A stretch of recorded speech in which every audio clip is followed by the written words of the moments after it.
আজি আমি যোৱা ভিডিঅ'ৰ পাছৰ পৰা নাম্বাৰ 7 টু 13.6 হৈ আছিলে নাম্বাৰ 7 হ'ব আজি 7 নম্বৰ কুৱেশ্যনটো দিছে এডাল কাঠ পেঞ্চিল ভিতৰত গ্ৰেফাইটৰ গোটা চুঙা এটা ভৰোৱা এটা কাঠৰ চুঙাৰে গঠিত পেঞ্চিল এডালৰ কথা কৈছে আৰু পেঞ্চিলডালৰ ব্যাস 7 মিলিমিটাৰ আৰু গ্ৰেফাইটৰ ব্যাস হৈছে 1 মিলিমিটাৰ টোটেল পেঞ্চিলডাল হৈছে 7 মিলিমিটাৰ আৰু গ্ৰেফাইটৰ হৈছে 1 মিলিমিটাৰ এটা পেঞ্চিলডালৰ দিশ 14 সেন্টিমিটাৰ হলে ইয়াত লগা কাঠ আৰু গ্ৰেফাইটৰ আয়তন নিৰ্ণয় কৰা কাঠ আৰু গ্ৰেফাইটৰ আয়তনটো উলিয়াব লাগিব গতিকে ইয়াতে আমি কাঠৰ কি বুলি কয় গ্ৰেফাইটৰ আয়তনটো ইজিলি পাই যাম কিন্তু কাঠৰ আয়তনটো উলাব লাগিলে আমি হেৰি কৰিব লাগিব মানে কাঠৰ আয়তনটো উলাব লাগিলে পেঞ্চিলডালৰ আয়তনৰ পৰা আমি এই গ্ৰেফাইটৰ আয়তনটো মাইনাস কৰি দিম হেতুৱে আৰু ঠিক আছে স্টাৰ্ট কৰো এটো নাম্বাৰ 7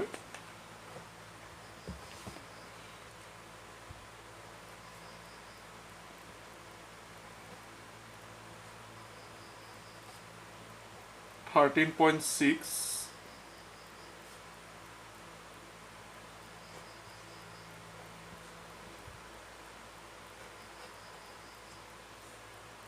দিয়া আছে গ্ৰেফাইটৰ গোটা চুঙাৰ ব্যাস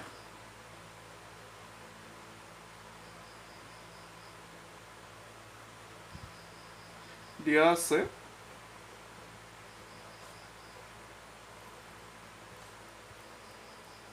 গ্ৰেফাইটৰ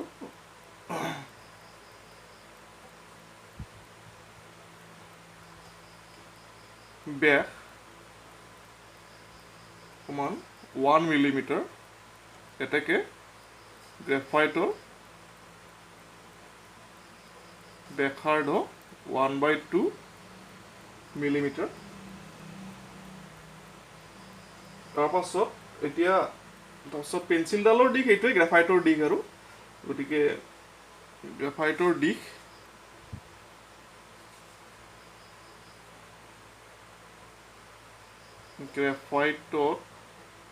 আমি গ্ৰেফাইটৰটো স্মল আৰ ধৰিম আৰু পেঞ্চিলডালো আমি কেপিটেল আৰ ধৰিম গ্ৰেফাইটৰ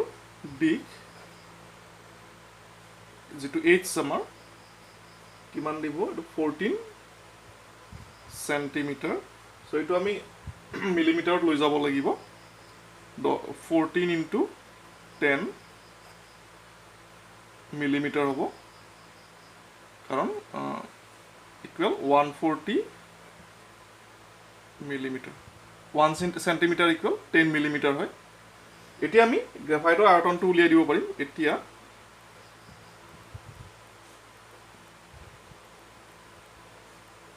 গ্ৰেফাইটৰ আয়তন পাই r স্কয়াৰ h পাই মান মেনশন কৰা নাই 22/7 r 1/2 স্কয়াৰ h 140 22/7 1/4 140 হাতেৰে 20 times 2 रे 2 बार 2 रे 10 बार 2 रे আকৌ 11 times so 11 10 जा 11 into 10 equal 110 বৰ্গ মিলিমিটাৰ গতিকে আমি এটা আনসাৰ পাই গলো আমাক গ্ৰেফাইটৰ আয়তন উলিয়াব দিছিলে আমি গ্ৰেফাইটৰ আয়তন উলিয়াই দিলো তোমাৰ মিলিমিটাৰ 110 বৰ্গ মিলিমিটাৰ না মিলিমিটাৰ নহয় ঘন মিলিমিটাৰ কিউব হ'ব এটো ঘন মিলিমিটাৰ কাৰণ আমি আয়তন লাইছো মই কালি বুলি হৈছিল সো এটো আমি সেন্টিমিটাৰত কনভাৰ্ট কৰিব লাগিলে কি কৰিব লাগিব 110 আমি ঘন সেন্টিমিটাৰত উলাই দিও 10 into 10 তেতিয়া এটো ঘন সেন্টিমিটাৰ হৈ যাব 0 0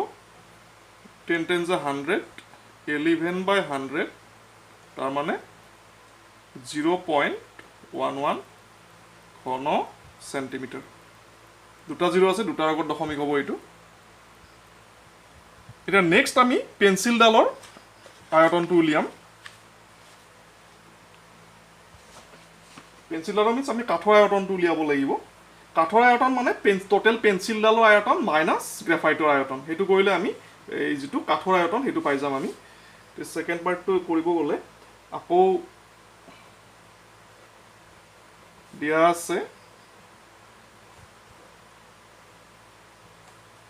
পেঞ্চিলডালৰ ব্যাস, পেঞ্চিলডালৰ ব্যাস 7 মিলিমিটাৰ, এতেকে পেঞ্চিলডালৰ ব্যাসাৰ্ধ, এইটো আমি কেপিটেল আৰ ধৰি লওঁ, কি হ'ব 7/2 মিলিমিটাৰ। তো এনেকৈ থাকক। তাৰপাছত পেঞ্চিলডালৰ দিশ দিয়া আছিলে, আৰু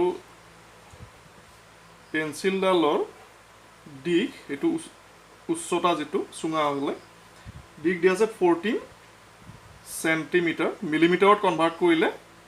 14 × 10 মিলিমিটাৰ, যিহেতু 1 চেণ্টিমিটাৰ সমান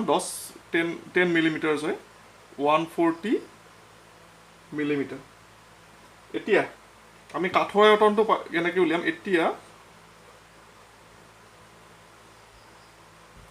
কাঠৰ আয়তন, আমাৰ পেঞ্চিলডালৰ আয়তন হ'ব পাই capital R square H minus, আৰু ভিতৰৰ যিটো পেঞ্চিল গ্ৰেফাইটখিনিৰ আয়তনটো আছিলে পাই স্মল আৰ স্কুৱেৰ এইচ। গতিকে এইটো হ'ব আমাৰ টোটেল পেঞ্চিলৰ আয়তনৰ পৰা গ্ৰেফাইটৰ আয়তনটো মাইনাছ কৰিলে আমি কাঠখিনিৰ আয়তনটো পাই যাম। চ' ইকুৱেল পাইটো যদি কমন লওঁ, R square minus R square into H. So' equal 22/7 capital R 7/2 square, আমাৰ স্মল আৰ হেৰি আছিলে 1/2 স্কুৱেৰ, এইচ হৈছে 140, 22/7 49/4 মাইনাছ 1/4 140, 22/7 LCM 4, 49 minus 1 140, 22/7 48/4 140, আমাৰ এইটো ঘন মিলিমিটাৰত আহিব, 7ৰে 20 টাইমছ, 2ৰে 4ৰে ইয়াক 5 টাইমছ। গতিকে পূৰণ কৰিলে আমি পাম 22 48 5, 22 × 5 = 110, 48। এতিয়া 110 আৰু 48 পূৰণ কৰিলে 0 48 4 52, 5280 ঘন মিলিমিটাৰ। এইটো যদি আমি ঘন চেণ্টিমিটাৰত লৈ যাওঁ তেতিয়াহ'লে 5280 তিনিটা 10ৰে আকৌ হৰণ কৰিব লাগিব, তেতিয়া এইটো ঘন চেণ্টিমিটাৰ হ'ব। 0 0 কেনচেল, 528/100 ইকুৱেল, দুটা 0 আছে, দুটাৰ আগত দশমিক হ'ব, 5.28 ঘন চেণ্টিমিটাৰ। এই দুটাই উলিয়াব লাগিছিলে। প্ৰথমতে আমি গ্ৰেফাইটৰ আয়তন উলিয়াইছোঁ, গ্ৰেফাইটৰ আয়তন ওলাব দিছে, লগতে কাঠখিনিৰ আয়তন ওলাব দিছে, গতিকে এইটো কাঠৰ আয়তন হ'ব।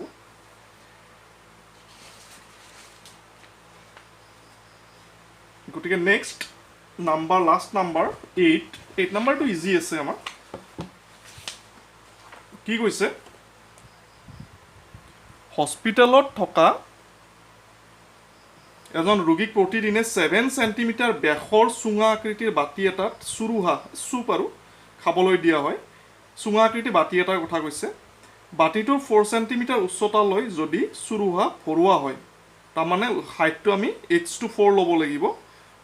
H24 ল'ব লাগিব, আৰু তোমাৰ ব্যাসটো 7 দিয়া আছে, ব্যাসাৰ্ধটো উলিয়াই ল'ম। তেতিয়া আমি কি উলিয়াব লাগে, 250জন ৰোগীৰ বাবে এদিনত হস্পিটেলখনে কিমান চুৰুহাৰ যোগান ধৰিব লাগিব। আয়তনটো ওলাই আমি 250ৰে পূৰণ কৰিলে হ'ল। নাম্বাৰ 8 সলিউশ্যন দিয়া আছে বাতিটোৰ ব্যাস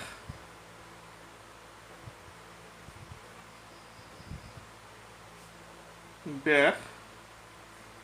7 সেন্টিমিটাৰ এতেকে বাতিটোৰ ব্যাসাৰ্ধ 7/2 সেন্টিমিটাৰ তাৰ পাছত আমি চুৰুহা তাৰ পাছত উচ্চতা বাতিটোৰ উচ্চতা নহয় আসলতে চুৰুহা যিখিনি ভৰোৱা হয় আৰু তাৰপাছত উচ্চতা বুলি লিখো ডাইৰেক্ট উচ্চতা h ইকুৱেল 4 cm এতিয়া আমি চুৰুহাৰ আয়তনটো উলিয়াব লাগিব যি মানে বাতিটোৰ এইখিনি চুৰুহাৰ থকালৈকে এতিয়া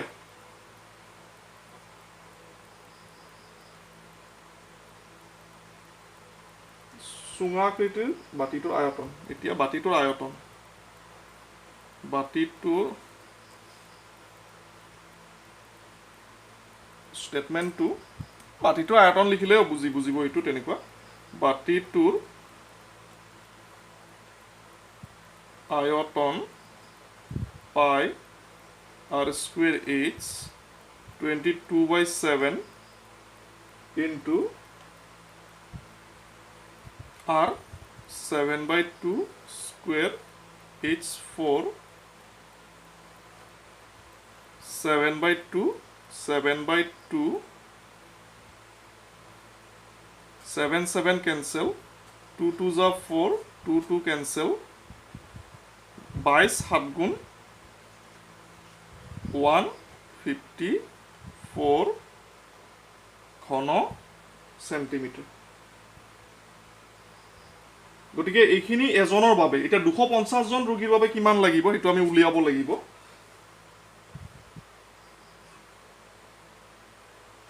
এতিয়া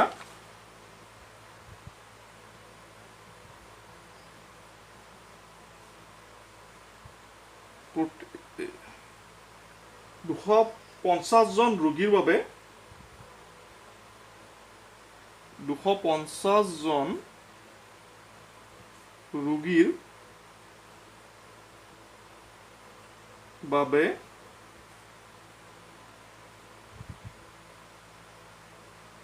লগা চুৰুহাৰ পৰিমাণ কিমানখিনি লাগিব আমি এইখিনি পালো 154 এজনক গতিকে 250 ৰে পূৰণ কৰিব লাগিব কিমানখিনি ঘন সেন্টিমিটাৰ পূৰণ কৰিলে আমি পাম 154 into 250 385 00 ঘন সেন্টিমিটাৰ এটো আমি লিটাৰত উলিয়াই দিব পাৰো লিটাৰত হলে 1000 ঘন সেন্টিমিটাৰত 1 লিটাৰ হয় গতিকে 385 মানখিনি লিটাৰ হ'ব এটা 0 আছে এটাৰ আগত দশমিক হ'ব 38.5 লিটাৰ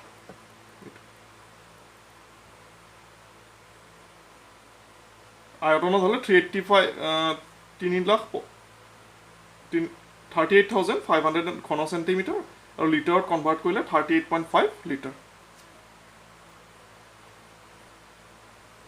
গতিকে 13.6 টো ইমানতে শেষ হ'ল নেক্সট আমি 13.7 কৰিম বাৰু বেলেগ ভিডিঅ'ত কিন্তু এইটো 13.8 ৰ এটা কোৱেশ্চন মোক ৰিকুৱেষ্ট কৰিছিলে যে নাম্বাৰ 10 টু 13.8 10 নাম্বাৰ এইটো মই কৰি দিব ওলাইছো 10 নাম্বাৰটো দিয়া আছে ঔষধৰ কেপচুল ঔষধ থোৱা আধাৰ এটাৰ আকাৰ এটা গোলকৰ দৰে মানে গোলকীয় আকাৰৰ এটা কেপচুল আৰু যাৰ নেকি ব্যাস 3.5 মিলিমিটাৰ এই কেপচুলটো থবলৈ কিমান ঔষধ লাগিব অৰ্থাৎ আয়তন ওলাব লাগিব গোলকৰ আয়তনৰ সূত্ৰটো হৈছে 4/3 পাই r কিউব আমাক ব্যাসটো দিয়া আছে এইটো উলিয়াব লাগিব চাও আমি এইটো নাম্বাৰ 10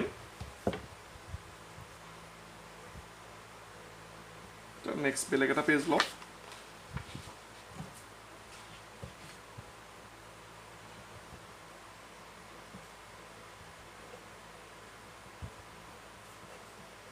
(13.8) number 10 সলিউশন দিয়া আছে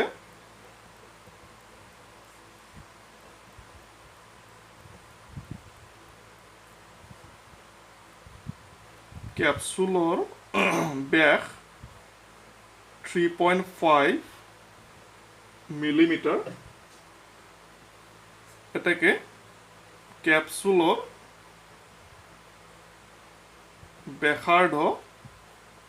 ব্যাসাৰ্ধটো আৰে হয় 3.5/2 মিলিমিটাৰ অৰ্থাৎ তো যদি আমি হেৰি কৰিব যাও 35/2 into 10 পইণ্টটো উঠাই ললো আমি তেতিয়া কি হ'ব এটো আমি কাটাকাটিটো 5ৰে দুবাৰ 5ৰে 7 বাৰ that means 7/4 মিলিমিটাৰ এনেকৈ উলাই থওঁচোন আমি ক্যালকুলেশনত অলপ ইজি হ'ব এতিয়া ব্যাসাৰ্ধটো পাই গলো এতিয়া ক্যাপসুলৰ কিমান উখত লাগিব মানে গোলকীয় ক্যাপসুলটোৰ ভিতৰত কিমানখিনি উখত ধৰিব আয়তনটো উলাই দিলে হ'ল আমাৰ এতিয়া ক্যাপসুলটোৰ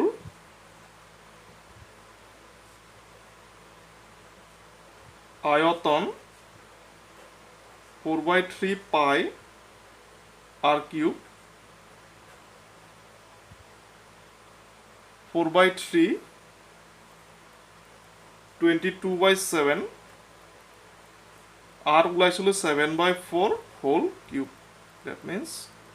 4/3 ক্যালকুলেশনটো অলপ হেৰি হয় 7/4 3 times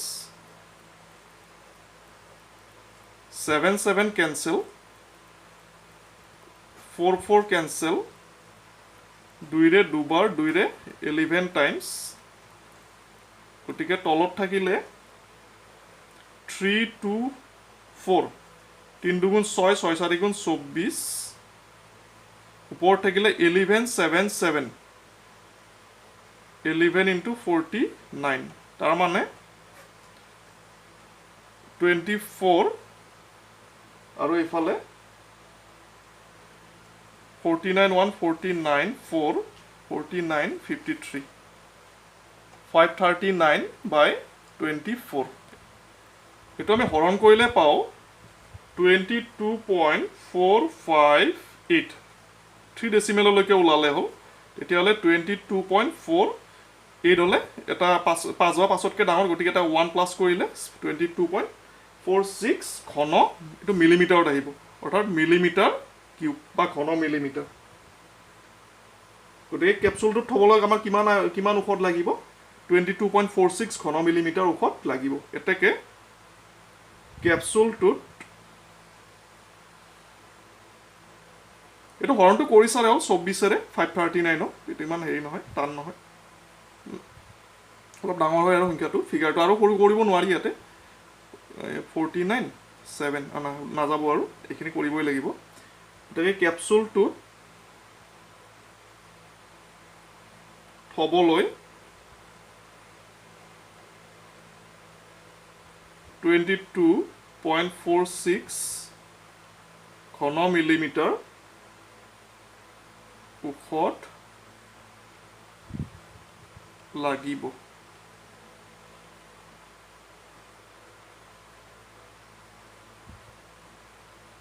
এটোই আনসাৰ